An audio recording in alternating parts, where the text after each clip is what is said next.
On l'appelait Jeanne la Folle. Une reine oubliée, enfermée entre les murs d'un monastère pendant près d'un demi-siècle, comme si elle avait dormi à travers le temps.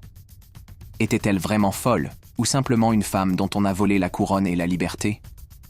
Fille d'Isabelle de Castille et de Ferdinand d'Aragon, Jeanne était destinée à régner. Mais son amour pour son mari, Philippe le Beau, a été sa malédiction.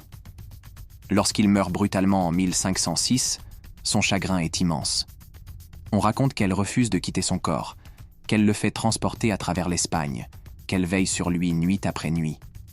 Ses ennemis murmurent qu'elle a perdu la raison. Son père, puis son fils, Charles Quint, utilise ce prétexte pour l'écarter du pouvoir.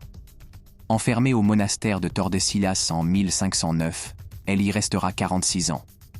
Privée de lumière, privée d'amis, privée du monde. On ne lui permet ni de gouverner, ni même de vivre comme une reine.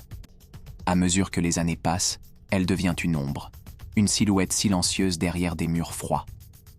Le temps l'a oubliée, l'histoire aussi. Jeanne n'était peut-être pas folle. Elle était une femme, une reine que l'on a fait taire. Et dans son long sommeil, elle a laissé derrière elle l'un des plus grands mystères de l'histoire. Découvre l'histoire autrement. Abonne-toi, like et partage.